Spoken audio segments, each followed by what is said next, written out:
سالوں پرانی بات ہے، ملک شام کے ایک شہر میں شیخ عبد الحلیم نامی ایک فقیر رہتا تھا۔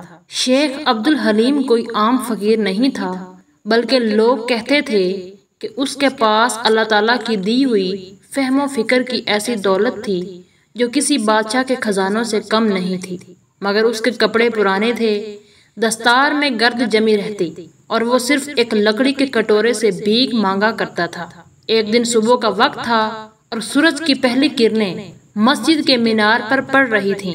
ایک نوجوان تاجر جس کا نام یوسف بن سمیر تھا اپنے اونچے محل سے نکل کر شیخ عبد الحلیم کے پاس آیا۔ اس کے چہرے پر تکبر جھلک رہا تھا اور لباس اتنا قیمتی تھا کہ ہر کوئی رشک کرتا تھا۔ یوسف نے شیخ کی طرف دیکھ کر کہا، اے فقیر، تیرے پاس کیا ہے؟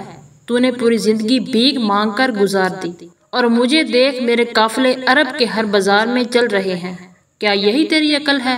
شیخ مسکرایا اور بولا، بیٹا تو نے اپنی قسمت کو دولت سمجھ لیا ہے، مگر یاد رکھ، عقل جب تک قسمت سے آگے نہیں چلتی تب تک زندگی کا اصل مقصد ادھورا رہتا ہے۔ یوسف ہنس پڑا اور کہا، چلو فقیر، اگر تیری عقل اتنی بڑی ہے تو میرے ساتھ چل، میں تجھے ایک امتحان میں ڈالوں گا۔ اگر تو پاس ہو گیا تو میں تیرا مرید بن جاؤں گا، ورنہ تجھے اس شہر سے نکلنا ہوگا۔ شیخ نے آنکھیں بند کی اور بس اتنا کہا، جو اللہ کو منظور ہے۔ اگلی صبح یوسف نے شیخ کو اپنے عالی شان محل میں لے جا کر ایک کمرہ دکھایا جس میں 3 دروازے تھے۔ ایک دروازے پر تالے لگے تھے اور ان کے اوپر نقشے اور علامات بنے تھے۔ یوسف نے کہا، ان 3 دروازوں میں سے ایک دروازے کے پیچھے ایک تجوری ہے جس میں سونے کے سکے ہیں، باقی 2 دروازوں میں موت چھپی ہے۔ ایک دروازہ کھلا تو سانپوں سے بھرا کمرہ ملے گا، دوسرا کھلا تو آگ کا سمندر ہوگا۔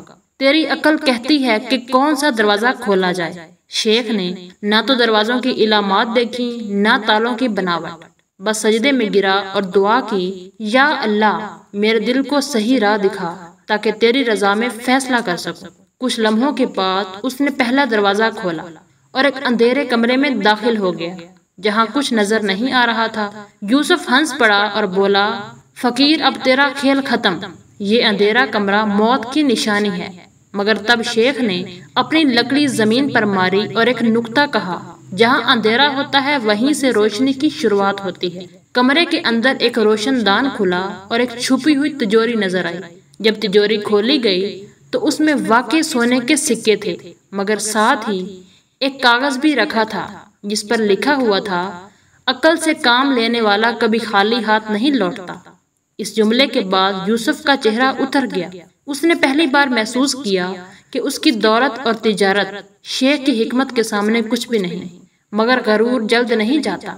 اس نے سوچا کہ اب ایک اور امتحان لیا جائے، ایسا امتحان جو فقیر کو اس کے حال پر چھوڑ دے۔ اس بار یوسف نے شیخ کو شہر کے باہر ایک ویران علاقے میں لے جا کر چھوڑ دیا اور کہا، یہاں صرف ایک کنواں ہے، نہ کھانا، نہ پانی، نہ آدمی۔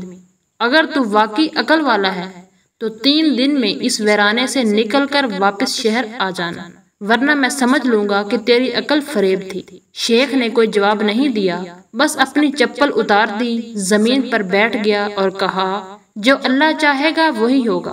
رات کا سناٹا تھا، آسمان پر ستارے پھیلے ہوئے تھے اور دور سے لومڑیوں کی آوازیں آ رہی تھی۔ شیخ عبد الحلیم نے وضو کیا، 2 رکعت نماز پڑھی اور پھر صوفیانہ انداز میں تسبیح پڑھنے لگا۔ تیسرے روز صبح جب سورج نکلا تو یوسف اپنے نوکروں کے ساتھ آیا تاکہ فقیر کی لاش دیکھے، مگر حیرت کی بات یہ تھی کہ شیخ اس کنویں کے پاس بیٹھا تھا، نہ صرف زندہ تھا بلکہ اس کے پاس ایک بکری اور کچھ کھجوریں بھی تھیں۔ یوسف نے شیخ سے پوچھا، یہ کیسے ممکن ہے؟ شیخ نے مسکرا کر جواب دیا، قسمت اس پر مسکراتی ہے جو اللہ کی راہ میں صبر کرتا ہے۔ ایک راہگیر جو راستہ بھٹک گیا تھا مجھے دیکھ کر رکا اور مجھ سے دعا مانگی، میں نے اسے راستہ بتایا اور بدلے میں وہ مجھے یہ بکری اور کھجوریں دے گیا۔ پہلے امتحان میں شیخ کی عقل نے اسے کامیاب کیا اور دوسرے امتحان میں اس کے صبر اور توکل نے۔ یوسف اندر ہی اندر ٹوٹنے لگا، مگر اس نے ابھی بھی ہار نہیں مانی۔ یوسف اب اس بات کو کسی طرح ہضم نہیں کر پا رہا تھا۔ ایک فقیر جس کے پاس نہ دولت ہے، نہ تجارت، نہ خادم، وہ کیسے عقل مند ہو سکتا ہے؟ لیکن ایک بات وہ بھول گیا تھا کہ عقل صرف کتابوں اور سودوں میں نہیں، دل کی روشنی اور تقبل میں بھی ہوتی ہے۔ ایک رات اپنے محل کی چھت پر بیٹھا یوسف اپنے وزیر سے کہتا ہے، اس فقیر نے میری ناک کٹوا دی ہے، لوگ اب مجھے نہیں اسے حکمت والا سمجھنے لگے ہیں۔ میں اسے ایسا امتحان دوں گا جہاں نہ عقل کام آئے گی نہ قسمت، صرف چالاکی اور فریب چلے گا۔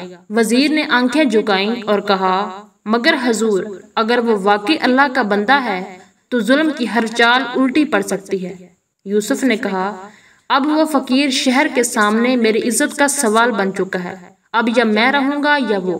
یوسف نے شہر میں اعلان کروا دیا کہ ایک تاجر کو سفر ہند پر روانہ ہونا ہے، جو بہت اہم تجارتی معاہدہ ہے۔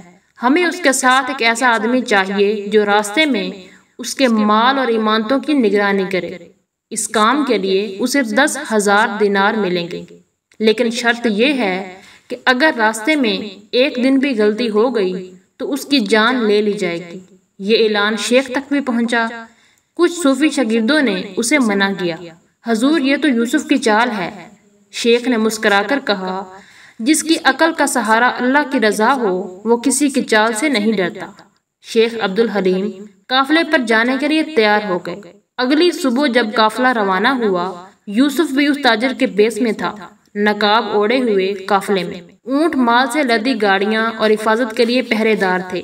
شیخ کو راستے بھر میں خدمت پر لگا دیا گیا، کبھی اونٹوں کی رسیاں باندھنا، کبھی پانی لانا، کبھی مال کی دیکھ بھال کرنا۔ مگر ہر بار شیخ نے نہ صرف کام کیا بلکہ ایسی ترتیب سے کیا کہ راستہ آسان ہو جائے۔ ایک رات جب سب سو رہے تھے، یوسف نے ایک تھیلی مال کی چرا کر ریت میں دبا دی اور اگلی صبح ہنگامہ مچایا، ہماری امانت غائب ہے اور اس پر نگرانی کس کی تھی؟ قافلے کے تمام لوگوں نے کہا، نگرانی تو اسی فقیر کی تھی۔ قافلے والوں نے شیخ کی تلاشی لی مگر شیخ کے پاس کچھ نہ ملا۔ اب یوسف نے کہا، اب تو یہ قبول کر کہ مال اسی نے چرایا ہے، ورنہ حق کے طور پر جان لے لی جائے گی۔ شیخ کو ایک درخت سے باندھ دیا گیا۔ گرمی کا موسم تھا، چاروں طرف دھوپ اور پیاس کی مار تھی اور شیخ پیاس کی وجہ سے کمزور ہوتے جا رہے تھے۔ قافلے کے تمام لوگ تماشا دیکھنے لگے۔ شیخ نے پھر تسبیح اٹھائی اور دعا کرنے لگا۔ اسی وقت ایک چرواہا دور سے بکریاں چرا رہا تھا، دوڑتا ہوا آیا اور کہا، میں نے کل رات ایک آدمی کو اس ریت کے نیچے کچھ دباتے ہوئے دیکھا تھا۔ جب میں نے پوچھا تو وہ ڈر گیا اور چلا گیا۔ چرواہے نے کہا، چلو میں اس جگہ کو دکھاتا ہوں۔ قافلے والے چرواہے کے ساتھ تھیلی کی طرف دوڑے اور جب ریت کی کھدائی کی تو تھیلی اندر دبی ہوئی ملی۔ قافلے والوں نے کہا، ارے او چرواہا، یہ تو بتاؤ وہ آدمی کون تھا جس نے یہ کارنامہ کیا ہے؟ چرواہے کی نظر سیدھی یوسف کی طرف گئی۔ یوسف نے شرمندگی سے اپنی نگاہ نیچے کر لی۔ شیخ کی رسیاں کھول دی گئیں۔ یوسف نے خاموشی سے نقاب اتارا اور زمین پر سجدہ کر دیا اور شرمندگی سے کہا، اے عبدالحلیم، تو سچا فقیر ہے اور میں جھوٹا بادشاہ۔ میری عقل میرے غرور میں ڈوبی ہوئی تھی اور تیری عقل اللہ کے نور سے روشن تھی، مجھے معاف کر دے۔ شیخ نے اسے اٹھایا اور کہا، جس سے عقل اللہ کے در سے ملے وہ معافی دینے میں دیر نہیں کرتا۔ شیخ نے یوسف کو معاف کر دیا۔ جب قافلہ واپس شہر میں پہنچا تو شہر کے لوگ جمع ہو گئے۔ یوسف نے سب کے سامنے اعلان کیا، آج سے میری تمام دولت، تجارت اور محل اللہ کی راہ میں وقف ہے اور میں شیخ عبدالحلیم کا مرید بنتا ہوں۔ شہر کی مسجد میں یوسف نے پہلا امامتی سجدہ کیا۔ شیخ نے اسے صرف ایک بات کہی، اصلی عقل وہی ہے جو قسمت بدلنے سے پہلے اللہ کو پہچان لے۔ توبہ کے بعد یوسف نے اپنی دولت غریبوں میں تقسیم کر دی۔ عالی شان محل صوفیانہ خانگاہ میں تبدیل ہو گیا اور وہ خود ہر صبح شیخ کے ساتھ مسجد کی صفائی کیا کرتا تھا۔ مگر اس کے دل میں ابھی ایک سوال ہر روز چبھتا تھا، میری قسمت واقعی بدل چکی ہے؟ کیا میں ابھی اس راہ پر ہوں جو اللہ تک لے جائے؟ شیخ نے ایک دن اسے بلایا اور کہا، بیٹا یوسف، تو نے توبہ کر لی ہے، مگر دل کا گھمنڈ پوری طرح تب جاتا ہے جب بندہ صرف اللہ کی رضا کے لیے خود کو مٹا دیتا ہے۔ یوسف نے کہا، حضور بتائیے مجھے کیا کرنا ہوگا؟ شیخ نے یوسف کو 3 کام سونپے۔ پہلا کام، 3 دن اور 3 رات شہر کے سب سے غریب محلے میں رہنا، پھٹے پرانے کپڑے پہن کر کسی سے کچھ نہ لینا بلکہ صرف دینے والا بننا۔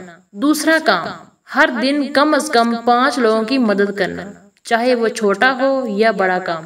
تیسرا کام، ہر رات مسجد میں جا کر اللہ سے سچی دعا کرنا، بغیر کسی درخواست کے صرف شکر گزاری کے الفاظ کہنا۔ یوسف نے یہ 3 کام قبول کر لیے۔ 3 دن بعد یوسف واپس آیا، مگر اب اس کا چہرہ وہ نہیں رہا تھا جو پہلے تھا۔ اب اس کی آنکھوں میں آنسو اور دل میں ایک نرمی تھی جو پہلے کبھی محسوس نہیں کی تھی۔